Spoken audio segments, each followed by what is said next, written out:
breaking down every game, every day in Major League Baseball. This is the Baseball Betting Show. Here is your host, Greg Peterson. A warmer from the low. Welcome to lovely Las Vegas for the Baseball Betting Show with myself, Greg Peterson, now part of the VSiN Family Podcast, and a podcast today presented by DraftKings and Vote Yes on Prop 27. Prop 27, that is working to get Californians online in sports betting just like over half the country is able to right now. Folks out there in cities like Portland, Chicago, New York, you're able to go online. They're able to. The good folks in California, they currently are not able to. So vote yes on Prop 27, and we're also voting yes on a terrific podcast today, as in segment number 2, Justin Perri does amazing work over there at Shot Quality Bets. He is going to be joining me, and we're going to be taking a look at, well, what we've all been getting out of this Yankees series in general, as I know that he was actually there at Yankee Stadium for Game 1. He's been doing a terrific job handicapping all these games all season long, so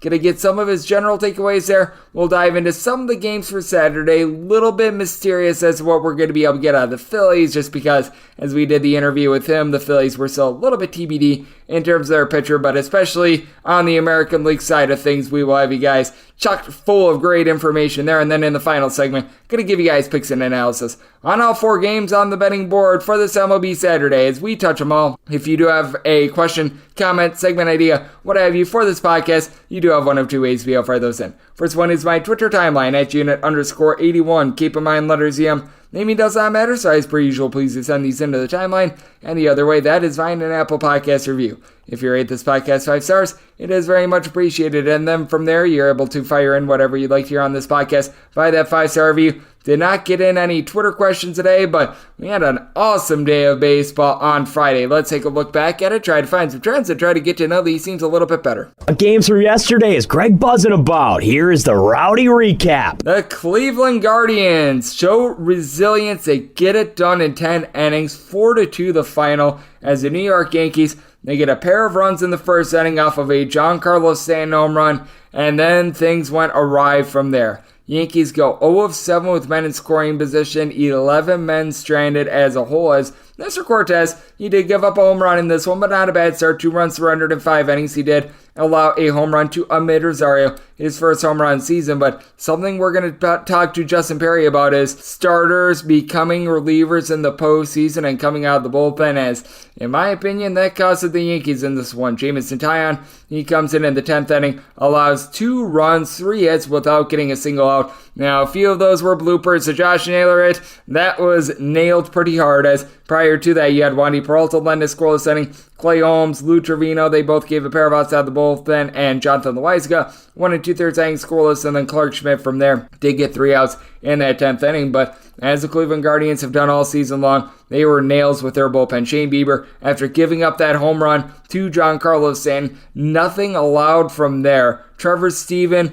1 1/3 innings scoreless, as Bieber went 5 2/3 innings. James Karinchak, he got a pair of outs out of the bullpen, got into trouble as he and Emmanuel Clase both used up for 29 plus pitches in this game, but Clase 2 1/3 innings scoreless. Josh Hader-esque, if you remember what he did in the postseason many years ago, so that was solid. This was also very solid. A 6 spot for the Philadelphia Phillies in the 3rd inning. They take down the Atlanta Braves by kind of 9-1. Spencer Strider got the start, and, well, he could not find his stride. He got 7 outs. He gave up 5 runs, all of which were earned. I tweeted this out, and it really is true. Exhibit A of why I like to fade guys coming off the injury list. He was hurt by his own throwing error on a pickoff attempt, and then things just went way downhill from there, as he allowed a home run to Rhys Hoskins, his first of the season, allowed a few men on base, and then Dylan Lee, who came in to relieve him, gave up a home run to Bryce Harper as well. Harper, who did not look good towards the end of the regular season since coming off the injury list.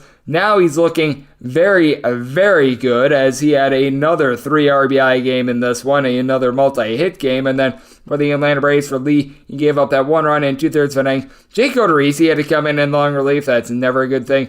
2 runs surrendered in 3 innings. Jesse Chavez, he gives up 1 run in 2 innings. And then for the Philadelphia Phillies, the defense behind Aaron Nola was a little bit spotty. He gives up an unearned run, but still 6 innings, giving up just that 1 unearned run from there. Connor Brogdon, Brandon Jose Alvarado all lend a scoreless inning. So now it's going to be do or die for the Atlanta Braves on Saturday. And then things wrap up with the DK Nation pick hitting and the San Diego Padres getting us one game closer to perhaps another early exit for the LA Dodgers. 2-1 the final in this one as Blake Snell goes 5 1/3 innings. He allows just one run, and for the LA Dodgers, it was the wholesale approach. Tony Gonsolin, he gets 4 outs while giving up one run. From there, Andrew Heaney as a bulk guy, he gives up a home run, gives up just a solo shot over the course of 3 innings as Trent Grisham took him deep. From there, bullpen did their part. Yancy Almonte, Alex Vesia, both get a pair of outs out of the bullpen. Evan Phillips, 1 1/3 inning scoreless. Tommy Kahnle, he was able to fire in there a scoreless inning as well. But for the San Diego Padres, Josh Hader now 13 straight appearances without allowing a run, an earned run, because he did give up an unearned run when he went up against this very team a few weeks ago. But like I said, he fires in there a scoreless inning. Nick Martinez, a pair of outs out of the bullpen. And then Luis Garcia and Robert Suarez, they were both able to fire in there a scoreless inning as well. And if you're taking a look at Major League Baseball right now and what we've all been getting in the wild card round along with the divisional series, well, it has been a very interesting ordeal for all of these teams, as we have been noticing that the unders have been able to come through quite a bit. As overall for the postseason, we have seen 9 unders as 6 overs, so that is an under rate of right around 60 or so percent. Home teams have been able to do a solid job, 9-6 straight up, and favorites, they've had a tough go of it. They're just 7-8 straight up. If you've been taking the underdogs, it certainly has been profitable, and for favorites, they are 6-9 on the run line. So honestly, if you've been taking the favorites on the run line, you've been faring much better than if you've been taking them on the money line. That's what we're seeing in the MLB postseason right now, and that's what we got on Friday. And by the way, with hitting that DK Nation pick, I've given out a pick in all 4 series, and all 4 have hit. So let's see if we can keep that going. And a man that always keeps it going with just being able to pick winners in general and taking a look at the game of baseball as a whole, that'd be Justin Perri of Shot Quality Bets. He joins me next right here on the Baseball Betting Show with myself, Greg Peterson, now a part of the VSiN Family Podcast.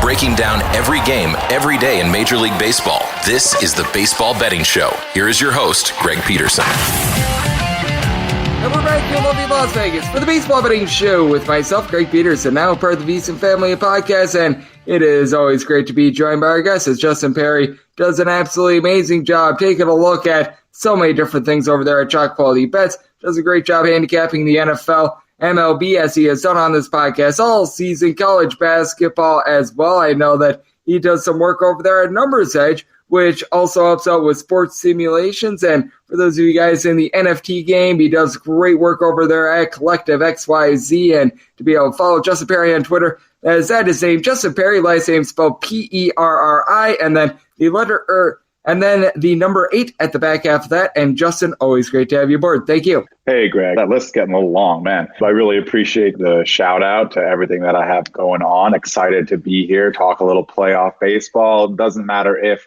my Yankees kind of blew it. I'm sure we'll dive into what's been going on there, but it's the best time of the year for sports. It is certainly the best time of year. And, well, it's a great time of year if you are a fan out there in the northeast part of the country, as the Phillies, they are still alive. Unfortunately, the Metropolitans, well, that was not necessarily so great for them, but I know that you're a New York Yankees fan. And before we dive into any games for Saturday and just take a look at some of these series as a whole, what were your thoughts on Jameson Taillon coming in the 10th inning? Because I'm always a believer that when it comes to putting these starters in the bullpen, it should be really a last resort. Like when the Rays and the Guardians got into the 15th inning, the Rays went with Corey Kluber. That was just because they had a complete lack of options. That happens. Like Nathan Eovaldi way back in the day going into the World Series game for the Red Sox, once again, completely just needed it in general. I just felt like with the Yankees, they could have won a few more innings before going with a guy like a Jameson Taillon, because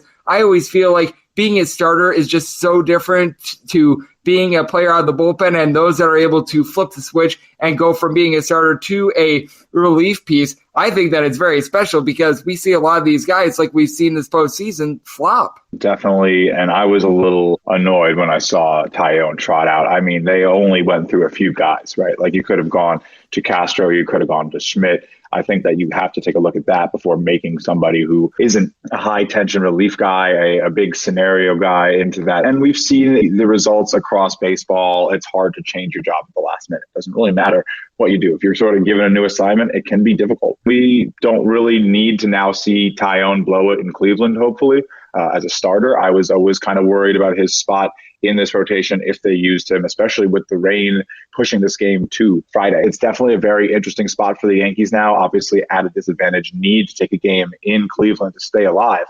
I don't know. It's looking like that might be the decision that haunts this team. I can tell you as a Yankee fan, the Cashman Boone job of managing the talent here has always kind of been the thorn in the side of the squads they've been able to build over the years. I hope they can sort of weather the storm. I do have Yankees in 4, so we would need the sweep. I could see it happening, but 2 runs is not enough when you have an offense like this. You got to do better. Yep, I agree with you. And in my opinion, you got to move Aaron Judge out of the leadoff spot. When they had Aaron Judge in the leadoff spot, that was once again out of necessity. Like everyone for the New York Yankees was injured. So in like late August, early September, they pushed him up there, and that made sense because when your other guys are like Isaiah Canera-Falefa, you're relying upon Oswaldo Cabrera and things like that. You know what? Understandable. But now that you've got guys like Giancarlo Stanton and company back in the fold, I do think that the Yankees need to do whatever they can to take a little bit of pressure off of Aaron Judge because it just feels like everything that he's went through this season, carrying the team during the regular season, going for 62 home runs, it's weighing on him, and he just didn't look right at the plate on Friday, going for that golden sombrero that was very nearly a platinum sombrero. Right. I got a stat for you, Greg. Did you know that there have only been 4 occurrences of a player who led the league in home runs who strikes out 4 times in a postseason game that year? It's 4 times only. Today was one of them, and the other 3 were also Aaron Judge, all coming in 2017. So outside of Judge, it has never happened. Right? It is not something you're used to seeing. I don't know if it's analytics based and it's because they're saying, all right, full green light, take the swings, take the cuts. Your ball in play is sort of like that Steph Curry 3, right? It just has that higher expected value. And that's why they put him in the number 1 spot to try to get that 5th at bat from Aaron Judge. And sometimes, they'll put Bader in the 9. So he has some support, but I'm with you. I mean, move him to 2. Move him to 3. I understand that he might see less at-bats, but what are the value of those at-bats, right? If you can get more value out of at-bats with people in front of you, with men on, with pitchers coming out of the stretch instead of the windup. I mean, that's something that isn't really talked about a lot in common fandom is how much someone on base can literally affect how the pitcher throws. And so Aaron Judge going up that first at bat every day, there's no one on. He is getting the pitcher's full force. There's, they have everything. They can get everything. He's rested. They haven't seen any pitches. Usually the first guy in baseball goes up there and takes a bunch of pitches so the rest of the bench can see what the pitcher's throwing. Why are you wasting Aaron Judge on something like that? I mean, I think you let him sit back, watch the pitcher start, get a guy on. He comes up with 1 out, a man on first. It's a different scenario than, okay, let's give Aaron Judge everything we have. You can only do 1 run of damage or put a man on second base. I understand the analytics. I just think they're looking at them a little bit incorrectly. It's hurting my team. Yep, it certainly is, and that is going to lead to a very pivotal Game 3 on Saturday. Is joining me on the podcast, we do have our good friend Justin Perri. As of right now, it's pretty much this way across the board. Yankees are minus 115 plus 105 on the Cleveland Guardians. Total of a 6.5 with a little bit of juice on the over, and even though the game on Friday went to extra innings, I'm not sure about you, but what I really like here is the under. I did make the Guardians a slight favorite just because Tristan McKenzie has been lights out at home. And for Luis Severino, ever since he's come off the injured list, he's been able to do a solid job. But Luis Severino does concern me a little bit on the road. With Cleveland Guardians, they do have a bullpen advantage, in my opinion, as well. So I did make the Cleveland Guardians the favorite in this spot. I'm not sure how you see this playing out, but this has just been a low-scoring series all along, and not like the weather in Cleveland is going to be terrific on Saturday. I just really can't see us getting a high-scoring game in this one. I'm with you on it. I think these unders in the playoffs have been the right way to take these games, maybe outside of the Phillies series, because we have seen the Braves and Phillies beat up on each other. The Phillies have by far the worst bullpen in the entire playoffs. Exactly. So you have bullpen excellence here. And Severino looked great in his October start against the Rangers. And he was pulled out on that no-hit bid, right? And people were like, why didn't you let him start? Why didn't you let him go? And this is why. Saturday is why. This is what he is here for. This is why they didn't want him gassed. This is now essentially a must-win game for the Yankees. They need to get back in front. They need to retake home court advantage immediately. This is probably one of the biggest games of Sevy's career. I think he'll get it done. I know that the Guardians are in their better split. We do have them facing the righty, who they do have a little bit more pop against.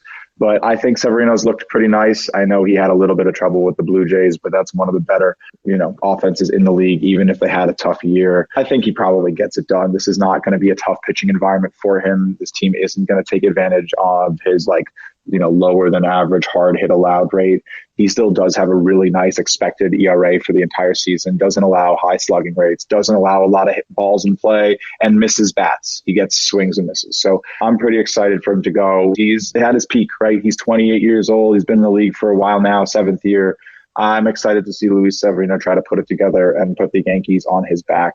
I expect this one to be another good opportunity for the under. I would probably take, personally, because I see the Yankees probably competing in this game, I would take the Cleveland under and probably pair it with the Yankees money line, or the other way around, because the team that doesn't score is going to lose. And one of these teams is probably going to get to 4 or 5 runs. And I do personally think it's the Yankees. See it like a 5-1, 5-2 type win for the Yankees. We'll see how it goes, but that's my hypothesis at the moment. I have a little bit more faith in Tristan McKenzie, but I don't have any faith in the Cleveland Guardians really being able to go a yard in this game. 50 home runs at home this season. That is the fewest in the big leagues. That excludes the postseason where they've had a pair, but not like their home run rate has been dramatically going up at home either. So I'm with you. I do think that it's a low scoring game. I have a little bit more faith in Cleveland, but feels like we're in lockstep that we are not going to be getting a whole lot of runs in this game. Now, this one, in my opinion, is fascinating as it's the other American League game. As Justin Perri of Shot Quality Bets is joining me on the podcast.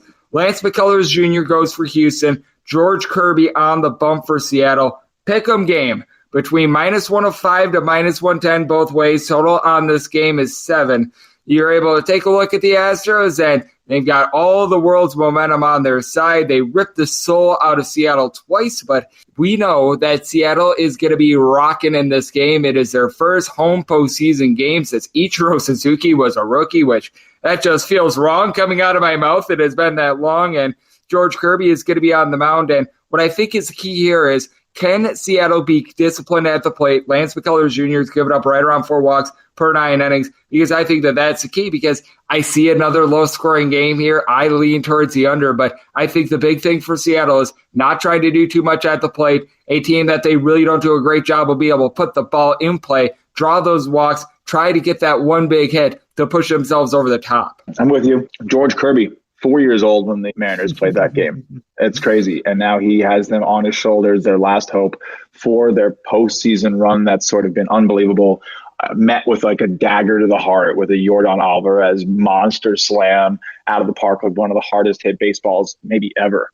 Top 5 in the StatCast era, I think number 3 or 4. But still, unbelievable that it's basically Kirby's time to shine. I think this kid is going to be a star. I'm really excited about it. He actually comes from my area. He's a Westchester kid, went to Rye High School. So I'm really excited to see someone local kind of tear it up in the postseason. I do like his ability to limit this Astros team. I would look at his pitcher props before you take a peek at maybe first 5 under, because he could maybe see a short leash. If it's a tight game, if there's a big spot, that's all pretty possible. But I do expect them to give him a chance to really go out there and play in a high leverage situation. This is what you want him experiencing in his rookie year. This Mariners team is definitely poised for a run. I think they get it done. At the end of the day, I don't hate taking this Mariners team. We're seeing what's going on with Phillies on Friday night, putting up a big number early in front of their fans there in the postseason for the first time in over a decade. I think we might see the same type of energy from the Mariners. And of course, the Astros are in a position to maybe give a game up and not have to push everything if they take an early deficit, which I imagine they might. For the Seattle Mariners, I don't see them being able to win the series, but I do think that their residency in the postseason going to be able to last one night longer. And when it comes to the NL, we really don't have numbers on either of these games, and just hard to get too much on this Philadelphia Phillies game, as it is going to be a closeout game, but we just don't know who's going to be starting. I have to think that it won't be Noah Thor Syndergaard who's going out there because he's been pitching in relief, which means that you get either Kyle Gibson or Bailey Falter. I recognize that Charlie Morton isn't great, but that's less than ideal for the Phillies. And then the other game I think is going to be fascinating because we're doing this before Game 3 of Dodgers versus Padres goes final, so this is going to be a very decisive game one way or the other, but Tyler Anderson and Joe Musgrove is a tremendous matchup, and we see it time and time again with the LA Dodgers. They come into the postseason with the league's most amount of wins. They've been doing a rock-solid job time and time again all throughout the regular season and in the postseason. It just goes completely down the toilet bowl. Do you fear that this could be happening once again? Because we saw Joe Musgrove look amazing against the New York Mets, and when it comes to the LA Dodgers, they've got really good pitching all around. They no longer really have that dominant ace that is going to be going out there. And for Tyler Anderson, I feel like he's been getting a little bit lucky all season long. I don't disagree on the Anderson analysis. This Dodgers team is missing Walker Buehler so bad. That's where they really want to hang their hat at the end of the year as a pitcher like him, and they do not have it at the moment. You know, Musgrove did look really good. He has been in solid form to finish the season. He did look pretty solid. Not as great as the beginning of his season when he kind of lit everyone up and looked incredible. He did regress in the middle of the season. You know, his June, July, August was not nearly as pretty as what his May and April looked like, but he's sort of gotten it back into gear, right? Last 11 innings, no runs allowed, 15 strikeouts. The walks have been a little high in that Dodgers when he faced the Dodgers last time, but he kept them off the board for 5 innings. And that's what they're going to look for him to do. And then they're going to try to take the lead at home and force an elimination game in their own stadium. So I like Musgrove, just have a nice start. I think, you know, betting on him to either see that 18th out. I don't know where the line's going to come out at, obviously, but if you can get that, like, you know, 17.5, 16.5 type line, I don't hate that on outs. I think he probably does bring the strikeout stuff. If you can get a 5.5, 6.5, I think both of those numbers probably do all right. But you might go over on the walks. It's playoff baseball. So I think that we see probably a lower scoring first half. Dodgers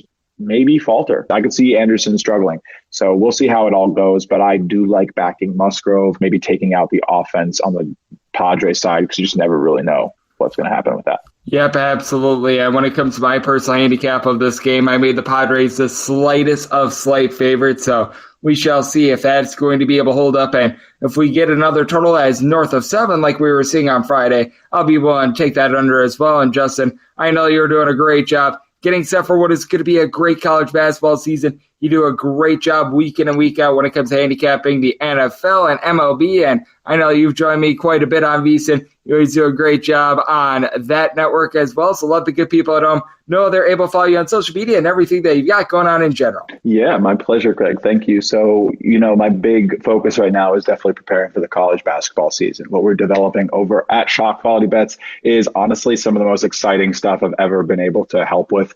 And we're going to have like a really comprehensive suite of basketball tools to help people see the game without like outcome bias, without recency bias, to help people cut through the noise and see the real numbers of the shots being taken. So check out Shot Quality Bets. Follow me at Justin Perri 8 for everything else more. We're going to actually be giving away a free month subscription to the site this weekend. So, you know, definitely check out Shot Quality Bets on Twitter. And Justin doing an amazing job getting set for the upcoming college basketball season. And as you guys know from listening to this podcast, every single time he joins me, he always delivers just great insights and a lot of winners as well. So it is always a pleasure to get Justin aboard. A big thanks to him for joining me on the Baseball Betting Show, now part of the VSiN Family Podcast. Coming up next, it is that time of the podcast to give you picks and analysis on every game on the betting board for this MLB Saturday as we touch them all. Breaking down every game, every day in Major League Baseball. This is the Baseball Betting Show. Here is your host, Greg Peterson. And we're back here in lovely Las Vegas for the Baseball Betting Show with myself, Greg Peterson, now part of the VSiN Family Podcast. It is always a pleasure to get our good friend over there at Shot Quality Bets, Justin Perri, aboard. He does amazing work taking a look at the great game of baseball, but on top of that, I know that he is getting prepped, much like myself, for what is going to be an amazing college basketball season as well. It is always a pleasure to get him aboard. Big thanks to Justin for joining me in the last segment. Now it is that time of the podcast to give you picks and analysis on every game on the betting board for this MLB Saturday as we touch 'em all. If a game is listed on the betting board, Greg has a side and a total on it, so it is time to touch 'em all. Do note that, as per usual, any changes that are made to these plays will be listed up on my Twitter feed at unit_D1. We are going to be going in Las Vegas rotation order. This is where we go with the 2 National League games first and then the 2 American League games after that. Now, as I do this, Dodgers versus Padres has a set pitching matchup, but typically you just don't see numbers come out until after the game, so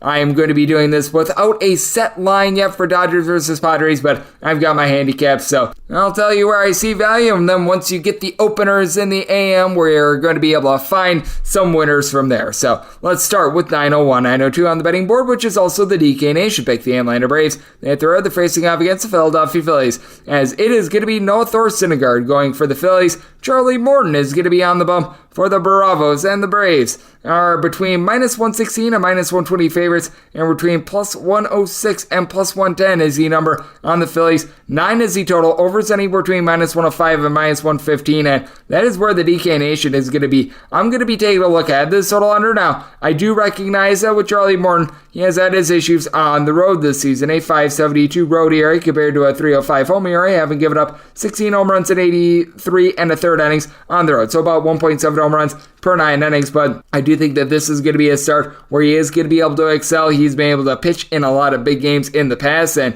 the Atlanta Braves, based on bullpen usage, they're going to need him to go somewhat deep, but with the Atlanta Braves, what they did in the game that we saw yesterday was utilize, shall we say, lesser bullpen pieces. Jake Odorizzi, Jesse Chavez, they pitched a combined 5 innings, so you still have Raisel Iglesias, AJ Minter available. A pair of guys have been rock solid all season long. Raisel Iglesias sub 1 ERA since getting to Atlanta. AJ Minter right around a 2 ERA. Colin McHugh is able to give you a 2.60 ERA as well.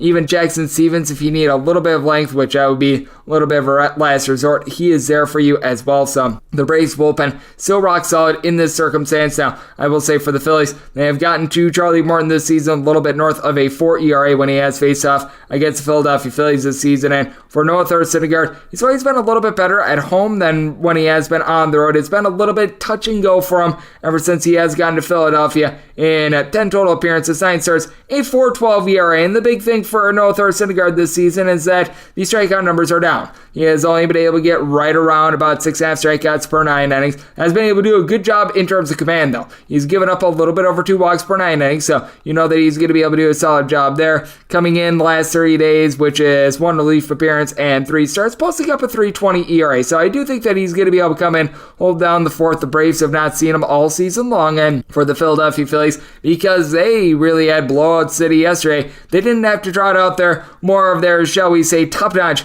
relievers, as they did have to throw out their Jose Alvarado, Connor Brogdon, but at the same time, someone like Sir Anthony Dominguez, he is going to be available for this team. Now, Zach Eflin is right now the closer for them, and that's not necessarily too great, but with the Philadelphia Phillies, a little bit of a hot and cold team, as Bryce Harper, he has been able to get very hot prior to the postseason, and over the last 5 or so weeks since he had come off the injured list, he was sitting right around 200. We saw him go deep yesterday, 3 RBI, multiple hits in that game. Rhys Hoskins, who was as cold as an igloo, he goes deep yesterday as well, and you've got constants for this team, as someone like Nick Castellanos has been able to about a 260 all season long. Alec Boehm, Gene Segura, these are guys hitting north of a 275, and you've had JT Realmuto ever since the All-Star break hitting right around 300. And for the Atlanta Braves, they do a solid job of being able to bat the ball themselves. I certainly don't think that they're going to get 1 run like we saw yesterday, as Dansby Swanson, Austin Riley, Ronald Acuna Jr., William Contreras, Travis d'Arnaud, only between about a 268 to 280 this season, with Riley 37 total home runs. You've been able to get good power numbers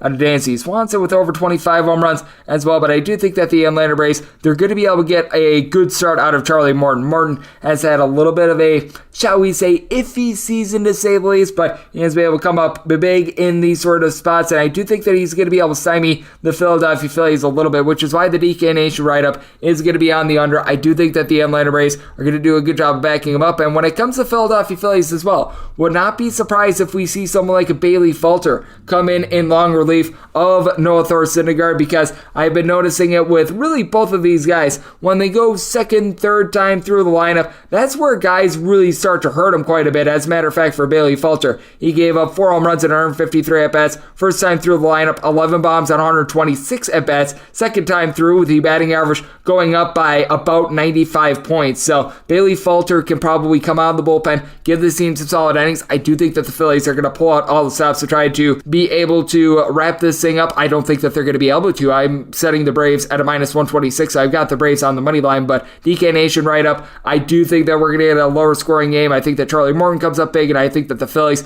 do a good job of mixing and matching with their pieces as well. So writing up the under in this spot as I set my total at an 8.1. 903, 904 on the betting board. It is the LA Dodgers on the road facing off against the San Diego Padres. Joe Musgrove going for the Pods, and Tyler Anderson is going to be on the bump for the Dodgers. My handicap is the Padres being a minus 106 favorite and a total of a 6.9. That means 6.5 or less. I'll be looking at an over, a 7 or higher to the under. I'm doing this as we currently just don't have numbers up on the game, but reason why I do have Joe Musgrove as a very, very slight favorite is that he has been able to pitch quite well at home this season, 2.86 ERA at home. Now, he has been giving up the deep ball quite a bit at Petco, about 1.35 home runs per 9 innings in one of the more pitcher-friendly ballparks in the big leagues, but take a look at what Joe Musgrove has been able to do over his last 7 or so starts, a sub 2.35 ERA. He is coming off of firing 7+ scoreless innings against the New York Mets in the wild card round, so he's been rock solid there. And against the LA Dodgers, I'm not going to say he's been great, but at the same time, he hasn't been terrible. 3.63 ERA across 3 starts. He did give up 4 home runs in those starts. That's always something that you fear with the LA Dodgers, as you've got a quadrant of guys with between 21 and 24 home runs thus far this season, and Freddie Freeman, Trey Turner, Will Smith, Max Muncy, and with Muncy, he has been able to pick it up a little bit in terms of batting average, but you have a guy in Freddie Freeman hitting at 325, Trey Turner sitting at 300, Will Smith about a 345 on base, Mookie Betts 35 home runs. He has been able to do a masterful job at the leadoff spot. Chris Taylor has been cold for this team, but you got Trey Thompson, Gavin Lux, guys that are able to hit above a 265 for this team. For the San Diego Padres, they have been not able to generate a lot of offense at home, but the bullpen pitching has been much better. I'll get to that in a minute, as Drickson, Profar, Juan Soto, Hassam Kim, Will Myers, Austin Nola, you're able to throw in there just so many guys hitting between about a 235 to just over a 250. So got a lot of guys in that sector, but for the Padres, about 3.7 runs per game at home this season, nearly 5 runs per game on the road. That's just because Petco Park doesn't surrender a lot of home runs. The only guy that's really been able to crank out the deep ball, Manny Machado, 30 home runs, hitting nearly a 300 thus far this season. Josh Bell, it's been a little bit of a disappointment with the Padres, but you've had guys be able to come up very clutch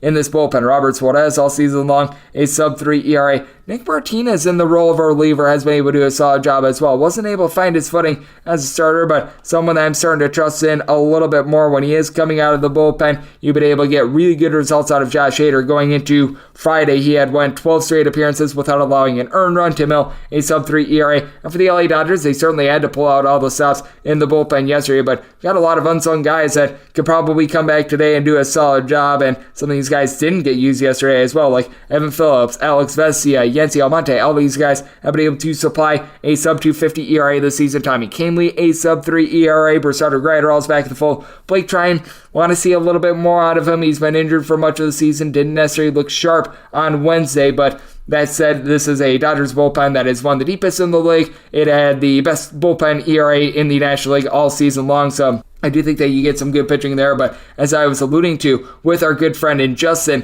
when it comes to Tyler Anderson, feels like a little bit of a charmed year. Does a terrific job in terms of the command, as his walks per 9 rate is about 1.7, giving up 0.7 home runs per 9 innings, but he doesn't get a lot of strikeouts. Strikeouts per 9 rate, hovering in that neighborhood of 7. He, over his last 5 starts, posting up a 2.03 ERA, so I do think that you're going to see this go northward a little bit. He's been able to do a nice job against the Padres all season long. .88 ERA across 4 starts, giving up just 1 home run. I do think that the Padres have a good shot of being able to get to him, and I think that Joe Musgrove just flat out the better pitcher, and Josh Hader returning to form is mammoth for the team. So I set my total at 6.97 or higher. Going to be taking a look at an under 6.5 or less. Going to be taking a look at the over. 905, 906 on the betting board. It is the New York Yankees on the road facing off against the Cleveland Guardians. Tristan McKenzie is going to be going for the Guardians. Luis Severino is on the bump for the Yankees. The Guardians, they're between minus 105 and plus 105 underdogs. Minus 115 across the board is the number on the Yankees. 6.5 is the total. Over is between minus 115 and minus 120, and the under, that is between even a minus 105. And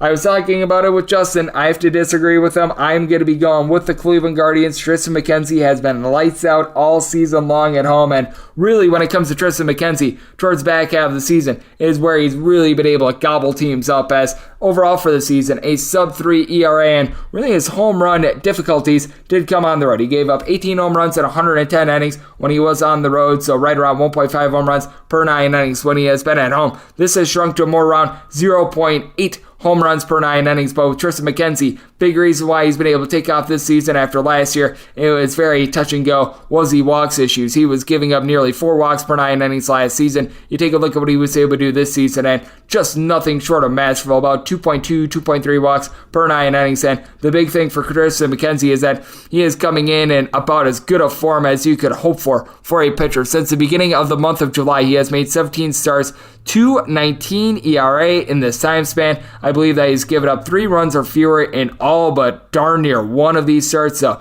he has been tremendous on that front end in that time span, giving up 0.75 home runs per 9 innings, a little bit over 9 punch-outs per 9 innings as well. And for the New York Yankees, they did have to pile drive through their bullpen a little bit, but they're still going to have Lucas Luetke available, which is why I did find it a little bit befuddling that they went to James Satayan in the bullpen. And for Luis Severino, good swing and miss stuff all season long, being able to get 10 punch-outs per 9 innings.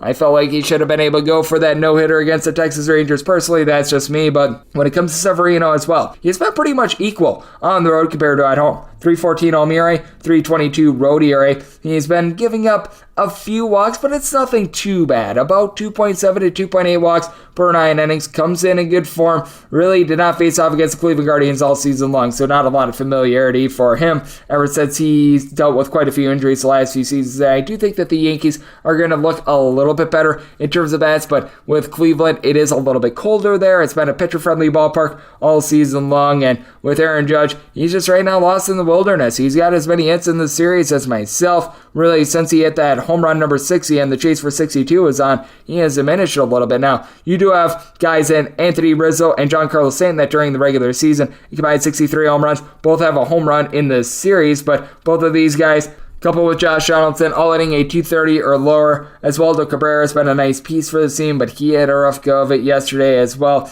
You do have Isaiah Canero-Falefo who's able to move the line, hitting about a 265. Jose Trevino is able to about a 250, and Matt Carpenter, he's back in the fold, but with him not getting at bats for a very long time, deal with injury, he clearly does not look like the same guy. And then for the Cleveland Guardians, not a lot of power, as a matter of fact. Dead last in the league in terms of home runs on a per-game basis when they've been at home this season, but Oscar Gonzalez, Ahmed Rosario, Andres Gimenez, Steven Kwan, Jose Ramirez, all guys that had a 280 or better during the regular season. Ramirez north of 120 RBI, 29 home runs. Josh Naylor, he had that big double yesterday. He's been able to supply 20 home runs. Righty and lefty split, something that you do want to watch out for with him, but the Guardians, they still have the better bullpen. They did have to use up James Karinchak and Emmanuel Clase, both for 29 plus pitches yesterday, so that does have to be taken into consideration a little bit, but you still have guys that you're able to rely upon. Sam Entridge is a sub-3 ERA during the regular season. Angel de los Santos, a 3.1 ERA. Cody Morris, he's able to give you multiple innings out of the bullpen. Eli Morgan is a former starter as well, and then you've got Miguel Castro